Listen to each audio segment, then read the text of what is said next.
جاتے. اللہ کے نبی صلی اللہ تعالی علیہ وسلم کا انتظار کرو اے مسلمانوں, چاہے ہماری زندگی اس پہ فنا ہو جائے, ختم ہو جائے, دید کے لیے ترستے رہو اور اسی انتظار میں تمہاری زندگی کٹنا چاہیے. اب کی رات آئیں کہ تب کی رات آئیں, جب یہ راتیں زندگی کی کٹ جائیں, وہ رات تو ضرور آئے گی جو قبر کی پہلی رات ہوگی, وہاں تو دیدار کرو گے انشاءاللہ, لیکن اس دیدار کے انتظار میں اپنی زندگی کاٹو. یہ نہیں کہ اپنی آنکھوں کو حسیناؤں کی غلاظت سے بھر لو, گندی تصویروں سے, گندی فلموں سے اپنی آنکھوں کو داغدار کر لو. یہ نہیں, ان آنکھوں کو اللہ تعالیٰ نے تمہارے رسول کے دیدار کے لیے دیا ہے. اسی لیے شہزادہ اعلیٰ حضرت نے یوں کہا ہے, تمہیں نہ دیکھا تو کس کام کی ہیں یہ آنکھیں, انہیں نہ دیکھا تو کس کام کی ہیں یہ آنکھیں, کہ دیکھنے کی ہے ساری بہار آنکھوں میں, کچھ ایسا کر دے میرے کردگار آنکھوں میں, ہمیشہ نقش رہے روئے یار آنکھوں میں, ہمیشہ نقش رہے روئے یار آنکھوں میں. مفتی اعظم ہند تو یہ فرماتے ہیں کہ تم اپنے آنکھوں میں جلوہ رسول ایسا بسا لو, ایسا بسا لو کہ قبر کے دن, قبر کی رات میں فرشتے جب آئیں سوال کرنے کے لیے, تو مفتی اعظم فرماتے ہیں فرشتے جو پوچھیں قبر میں کہ کس کی امت ہو, فرشتے جو پوچھیں قبر میں کہ کس کی امت ہو, تو آپ جواب کیا کہتے ہیں؟ وہ کہتے ہیں لو دیکھ لو کہ ہے تصویر یار آنکھوں میں, لو دیکھ لو کہ ہے تصویر یار آنکھوں میں. ہماری آنکھوں میں وہ جلوہ رسول اس طرح سے رہے, وہ آتے ہیں. بلکہ ایک شاعر نے یہی کہا ہے میرے عزیزو, آج غالباً 7ویں محفل ہے, آج 7ویں محفل ہے, اور اس طرح 70 نہیں 700 محفلیں ہو جائیں. ہم ان محافل کے متعلق ہمیشہ, میری عادت یہ ہے, میں یہ کہتا ہوں کیوں محفل سجا رہے ہو, کیوں بیٹھ رہے ہو, روز کیوں سننے آ رہے ہو, روز ہم کیوں سنانے آ رہے ہیں؟ ہمارا مقصد یہ ہے وہ آئیں گے, آتے ہوں گے, ابھی آئیں گے, وہ آئیں گے, آتے ہوں گے, ابھی آئیں گے. یہی سوچ کے ہم نے محفل کو سجا رکھا ہے. ہمارا عقیدہ یہی سوچ کے ہم نے محفل کو سجا رکھا ہے. رسول کریم صلی اللہ تعالی علیہ وسلم جب عطا کرنے پر آتے ہیں تو بے حساب عطا کرتے ہیں. غمگین امتیوں کی فریاد رسی کے لیے بھی آتے ہیں.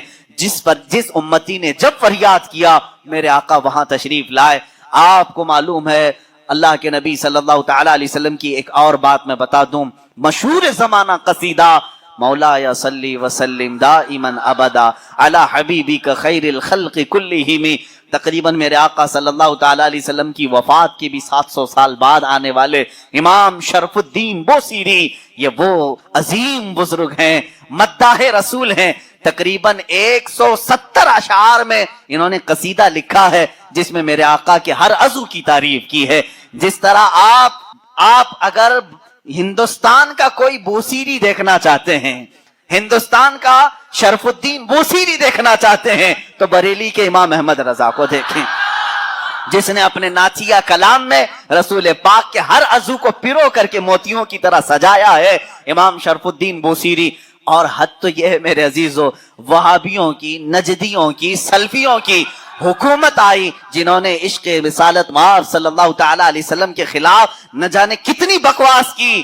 لیکن مجھے اس وقت فخر ہوتا ہے جب مدینہ رسول جاتے ہیں اور دربار رسول کی جالیوں پر اندر جانے کا جو دروازہ ہے, اس دروازے کے تالے پر, چابی پر آج بھی امام بوصیری کا قصیدہ لکھا ہوا ہے, هو الحبیب الذی ترجا شفاعته لکل حول من الاحوال مقتحمی. پہلے تو دیواروں پر لکھا ہوا تھا قصیدہ, انہوں نے مٹایا کیونکہ ان کے عقیدے کے اعتبار سے شرک تھا.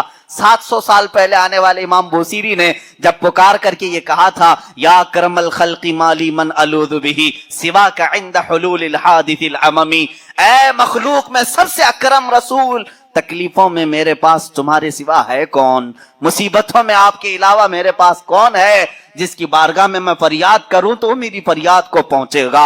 اے رسول تمہارے علاوہ کون ہے؟ وَلَن يَضِيقَ رَسُولَ اللَّهِ جاہو کبھی اِذَا الْكَرِيمُ تَجَلَّى بِاسْمِ مُنْتَقِمِ. امام بوصیری نے یہ قصیدہ کب لکھا تھا اس کی تاریخ میں ہے. آپ جوان عالم دین, عاشق رسول, لیکن اچانک لقوے نے حملہ کر دیا, فالج کا اثر آ گیا. جب فالج آ جائے تو معلوم ہے جسم بیکار ہو جاتا ہے, بستر پر رہے. لقوے کے اثر سے ایسا کہ دوستوں نے دوستی چھوڑ دی, لوگ تو دور ہوتے ہی ہیں بیماروں کے علاوہ, گھر والوں کے علاوہ کون رہے؟ یہ بیماری لمبی ہو گئی، ہاتھ پیر اٹھتے نہیں تھے، سوتے سوتے جسم کے اندر بھی طرح طرح کی تبدیلیاں آنے لگی، ایک زمانہ ہو گیا ایسے بیماروں کے جب آنسو نکلتے ہیں تو سیدھے مدینے پہنچ جاتے ہیں، جن کا دنیا میں کوئی طبیب بھی نہیں، جن کا دنیا میں کوئی غم کی داستان سننے والا نہیں، جن کی دنیا میں کوئی بولی سننے والا نہیں، ایسے غریب اگر سناتے ہیں تو صرف مصطفیٰ کو سناتے ہیں، اس لیے کہ عاشقوں نے یہی کہا یا رسول اللہ نہ کوئی عمل ہے سنانے کے قابل، نہ منہ ہے تمہارے دکھانے کے قابل، لگاتے ہیں اس کو بھی سینے سے آقا جو ہوتا نہیں منہ لگانے کے قابل، میرے آقا اس کو بھی سینے سے لگاتے ہیں، اس غریب کی بپتا بھی سنتے ہیں۔ امام بوصیری نے لکھنا شروع کیا، امن تذکر جیران بدی سلمی مزجت دمعا جرا من مقلة بدمی ام حبت الريع من تلقاء كاظمة او اومض البرق في الظلماء من اظمی۔ یہ قصیدہ لکھتے لکھتے لکھتے لکھتے آنسوؤں کی لڑیاں اتنی کہ بستر نم ہو گیا، آنکھیں لگ گئیں، بیداری کے عالم میں لکھ رہے تھے، آنکھیں لگ گئی، نیند آ گئی، اور اس وقت خواب میں میرے آقا تشریف لائے، کہا اے بوصیری کیا تو نے مجھے یاد کیا ہے؟ جب بھی امتی درد دل سے یاد کرے میرے آقا تشریف لاتے ہیں۔ امام شرف الدین بوصیری لکھ رہے تھے قصیدہ کہاں سے؟ الحمدللہ منشی الخلق من عدمی ثم الصلاة علی المختار فی القدم، یہاں سے آپ نے قصیدہ لکھا، اور آپ فرماتے ہیں قصیدے کے شروع میں چاہتا تھا یہ لکھیں مولا صلی وسلم دائما ابدا، لیکن مجھ سے دوسرا شعر فٹ نہیں ہوتا تھا، دوسرا مصرع بن نہیں پا رہا تھا، پورے شعر لکھ دیا، پہلا ہی شعر مکمل نہیں ہوا، سو گیا۔ خواب میں میرے آقا نے فرمایا بوصیری جو ہماری شان میں لکھے ہو ذرا سناؤ، ذرا سناؤ۔ امام بوصیری سنانے لگے، ایک ہی شعر پر اٹکتے رہے، مولا صلی وسلم دائما ابدا، مولا صلی وسلم دائما ابدا، آگے کا آقا نہیں آ رہا ہے۔ میرے آقا نے فرمایا بوصیری اس آگے والا مصرع میری طرف سے رکھ لو، علی حبیبک خیر الخلق کلہم، دنیا کا یہ قصیدہ ہے امام شرف الدین بوصیری کا، جس کا پہلا شعر ان کی طرف سے ہے، دوسرا شعر مصطفیٰ جان رحمت کی طرف سے ہے۔ قصیدہ سنایا تو سنایا، میرے آقا صلی اللہ تعالی علیہ وسلم نے انعام کے طور پر اپنی پہنی ہوئی چادر انہیں دے دیا، کہا بوصیری یہ میری طرف سے انعام ہے، اور ان کے جسم پر اپنا ہاتھ پھیرا، کہا اللہ تجھے شفا عطا کرے۔ امام بوصیری کہتے ہیں خواب تو بڑا اچھا تھا، خواب میں کون کیا نہیں دیکھتا ہے۔ صبح ہوئی، لیکن میرے عزیزو جس نے رسول کو دیکھا اس نے حقیقت میں دیکھا۔ اللہ کے نبی فرماتے ہیں فَإِنَّهُ لَا يَتَمَثَّلُ بِيَ الشَّيْطَانِ، اس لیے کہ شیطان میری صورت میں آ ہی نہیں سکتا۔ جس نے رسول کو دیکھا اس نے حقیقت میں دیکھا۔ امام بوصیری فرماتے ہیں صبح اٹھا تو بھینی بھینی خوشبوئیں گھر میں تھی، مہکی مہکی ہوائیں تھی، میں نے سوچا خواب تو خواب ہوتا ہے، لیکن جب میں نے گود میں دیکھا تو رات میں عطا کی ہوئی چادر بھی موجود تھی، وہ چادر بھی موجود تھی، اور اس کے بعد اٹھنے کی کوشش کیا تو میں دیکھ رہا ہوں ہاتھ بھی سلامت، پیر بھی سلامت، جسم بھی سلامت، نہ کوئی لقوہ ہے نہ کوئی فالج ہے، یہ رسول پاک کا دربار ہے جس کو امام عشق و محبت اعلیٰ حضرت نے فرمایا میرے کریم سے گر قطرہ کسی نے مانگا، میرے کریم سے گر قطرہ کسی نے مانگا، دریا بہا دیے ہیں دریا بہا دیے ہیں، کون دیتا ہے دینے کو منہ چاہیے دینے والا ہے سچا۔ میرے عزیزو کسی کی جے وجے کیوں پکاریں، کیا غرض ہم کو، ہمیں کافی ہے سید اپنا نعرہ۔ موت سے پہلے فرشتے آ جاتے ہیں، چاہے تم اچھے آدمی ہو بیٹھے ہوئے ہو، تم کو بھی اگر موت آنی ہے تو تم پہلے فرشتوں کو دیکھنے لگ جاؤ، لیکن بتا نہیں سکتے۔ موت سے تھوڑی دیر پہلے فرشتے قریب آ جاتے ہیں، پہلے جماعت فرشتوں کی آتی ہے، پھر ملک الموت آتے ہیں۔ ملک الموت ان فرشتوں کے بیچ آتے ہیں، جیسے ہی یہ مرنے والا آدمی ملک الموت کو دیکھ لیتا ہے پھر اس کے جسم میں کپ کپی تاری ہوتی ہے، اور ایسی کپ کپی تاری ہوتی ہے کہ کبھی پیشاب نکل جاتا ہے، کبھی پخانہ نکل جاتا ہے۔ اکثر دیکھنا مرنے والوں کی نجاست نکل جاتی ہے۔ ملک الموت کو وہ بہت قریب دیکھتا ہے، اور ان کی دو شکلیں ہیں، ایک بہت بھیانک شکل ہے اس کو دیکھنا ہی عذاب ہے، اور ایک بہت خوبصورت شکل ہے ان کو دیکھنا ہی رحمت ہے۔ وہ نیک بندوں کی روح نکالنے کے لیے جب جاتے ہیں تو خوبصورت شکل میں جاتے ہیں، اور جب گنہگاروں کی روح نکالنے جاتے ہیں تو بھیانک شکل میں جاتے ہیں، اور ان کو دیکھتے ہی مرنے والے کا جسم پیلا پڑ جاتا ہے، پیشانی اکھڑ جاتی، آنکھیں پھٹی رہ جاتی، اور پھر خرخرا آنے لگ جاتا ہے، یعنی خر خر کی آواز تیز ہو جاتی. وہ بولنا چاہتا ہے اپنے پاس والوں کو لیکن بول نہیں سکتا, بند ہو جاتا ہے. یہ وہ وقت ہے جب اس کے توبہ کا دروازہ بھی بند ہو جاتا. اب اگر فرشتوں کو دیکھ کر کوئی توبہ بھی کر لیا, ایمان لایا, تو اس کا ایمان قبول نہیں. اس وقت سے پہلے تک جو بھی ایمان لایا یا توبہ کیا اس کی توبہ قبول. لیکن موت کا خرخرہ آ گیا اور فرشتوں کو دیکھ لیا, اس کے بعد بہت سارے کافر بھی پکاریں گے کہ ہم ایمان لاتے ہیں اللہ پر. نہیں, اب ایمان قبول. موت اتنی آسانی سے نہیں آتی, اس کا پروسیس ہے. فرشتے آتے ہیں, ملک الموت آتے ہیں, پھر اس کے بعد اس کو گھور کر دیکھتے ہیں, پھر اس کو چت لٹا دیا جاتا ہے, یا جس حالت میں بھی ہے وہ گر جاتا ہے. کھڑا ہے تو گرتا ہے, بیٹھا ہے تو گرتا ہے, موت آنے سے پہلے لڑک جاتا ہے. یہ ضروری بھی نہیں ہے کہ آج میں اپنے آپ کو سنبھال کر بیٹھا ہوں, اگر میری موت آنی ہے اسی کرسی سے گر جاؤں, اسی جگہ سے ہم گر جائیں. اور اس کے بعد ملک الموت روح کھینچنا شروع کرتے ہیں, پیروں کے ناخنوں سے لے کر, ہاتھوں کے ناخنوں سے لے کر, اس کے جسم کے ہر حصے سے لے کر ناک تک کھینچتے ہوئے لاتے ہیں. اور اس کے بعد جب پوری روح نکل جاتی ہے, وہ لے کر کے چلتے رہتے ہیں اور مردہ ان کو جاتے ہوئے دیکھتا رہتا ہے. آنکھیں سب سے لاسٹ میں کھلی رہتی, کسی بھی مرنے والے کی آنکھیں بند نہیں رہتی, وہ دیکھتا رہتا ہے. اسی لیے حدیث پاک میں ہے, جب کسی کی روح نکل جائے تو سب سے پہلے تم اس کی آنکھیں ہمیں بند کرنا ہوتا ہے, اور اس کے بعد منہ بھی کھلا رہ جاتا ہے, منہ اوپن رہ جاتا ہے. فرمایا گیا منہ کو دبا کر بند کر. یہ سب نشانیاں ہیں میرے عزیزوں موت کی سختیوں کی. آپ کو پتا ہے جب رسول کریم صلی اللہ تعالی علیہ وسلم کی وفات آئی, اللہ اکبر, نزع کا عالم اتنا سخت تھا کہ بار بار حضور اکرم صلی اللہ علیہ وسلم کو پورے پانی کے مٹکے انڈیل دیے جا رہے تھے. 3 مٹکے حضور پر انڈیل دیے موت سے پہلے, اور حضور اس کے بعد تھوڑا آرام محسوس کرتے, اور پھر شدت کا بخار. اور وہ آخری وقت تھا جب حضرت فاطمہ آپ کے پاس آئی, حضور نے ان کے کان میں بتا دیا, وہ رونے لگے. کیا کہا تھا حضرت فاطمہ کہتی, حضور نے فرمایا, اے فاطمہ اب میں جا رہا ہوں, میرا آخری. پھر ایک دوسرے کان میں ان سے کہا, میرے خاندان میں سے سب سے پہلے تم مجھ سے ملنے والی. آج یوم فاطمہ بھی ہے, سیدہ کائنات کا آج یوم وصال ہے, 4 رمضان المبارک. تو رسول کریم صلی اللہ تعالیٰ علیہ وسلم حضرت عائشہ صدیقہ کے سینے سے سر لگا کر لیٹے ہوئے. حضرت عائشہ فرماتی ہیں, سنو مجھے پتہ ہی نہیں. حضور حضرت عائشہ سے زیادہ محبت کرتے تھے, اسی لیے آخر وقت میں حضرت عائشہ کے ہی حجرے میں رہنے لگے, باقی دیوں کیا نہیں جاتے. حضرت عائشہ کہتی, میں حضور اکرم صلی اللہ تعالیٰ علیہ وسلم کو کبھی مسواک دے رہی, کبھی پانی کے چھڑکاؤ کر رہی. تھوڑی دیر کے بعد حضور اکرم صلی اللہ تعالیٰ علیہ وسلم لیٹے لیٹے اسی طرح رہ گئے. حضرت عائشہ کہتی, میرے سینے پر حضور کا سر تھا, وہ اتنا بھاری ہو گیا مجھے لگتا تھا کہ میری پسلیاں ٹوٹ جائیں. یہ حضرت عائشہ کہتی, مجھے ایسا لگتا تھا کہ میری پسلیاں ٹوٹ جائیں گی. ہوا کیا تھا؟ حضرت عائشہ فرماتی ہیں, دروازے پر جبرائیل امین آئے, روح نکلنے سے پہلے کی بات ہے. حضرت عائشہ فرماتی ہیں, حضور کے پاس جبرائیل آخری بار آئے, وہ غمگین حالت میں, یا جس حالت میں حضرت رسول کریم صلی اللہ علیہ وسلم سے عرض کرنے لگے, یا رسول اللہ, دروازے پر موت کا فرشتہ کھڑا ہے, آپ کی اجازت چاہ, اگر آپ اجازت دے دیں تو آئے گا اور آپ کی روح پاک کو اللہ کے حضور. اور یا رسول اللہ, آج سے پہلے اس فرشتے نے کسی سے اجازت نہیں لی, اور قیامت تک کسی کی روح نکالنے کے لیے وہ اجازت لے گا بھی نہیں. یہ صرف رسول پاک کی خصوص. حضور نے فرمایا, آنے دو. ملک الموت آئے, اور جب حضور کی اجازت سے روح نکالی تو حضرت عائشہ کہتی ہیں, اتنا بھاری ہو گیا تھا سر کہ مجھے لگتا تھا کہ میری پسلیاں ٹوٹ جائیں گی. اور اس کے بعد حضرت عائشہ فرماتی ہیں, میں نے حضور کے سر مبارک کو نیچے کی طرف کیا, مجھے پتا بھی نہیں تھا کہ حضور کا انتقال ہوا. میں حضور اکرم صلی اللہ علیہ وسلم سے باتیں کرنے میں مصروف تھی. اسی میں حضرت ابو بکر صدیق حجرے میں آئے,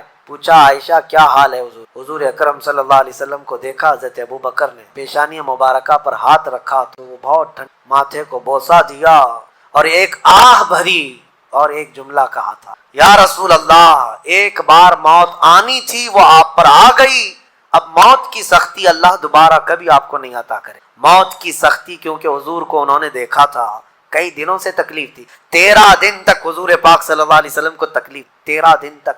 حضرت ابو بکر کہتے, یا رسول اللہ, اب موت کی سختی دوبارہ کبھی نہیں آئے گی, جو اللہ کا وعدہ تھا وہ پورا ہو گیا. پورا کھل کر کے رو بھی نہیں پا رہے تھے ابو بکر سے, اور اپنے اندر دبا بھی نہیں پا رہے. موت کی سختی انہوں نے دیکھا, اور اس کے بعد کہا, اے عائشہ کیا دیکھ رہی ہو, اللہ کے رسول ہم سے رخصت ہو. پھر انہوں نے آ کر مسجد میں اعلان کیا, اے لوگو, اللہ کے نبی کا انتقال ہو چکا.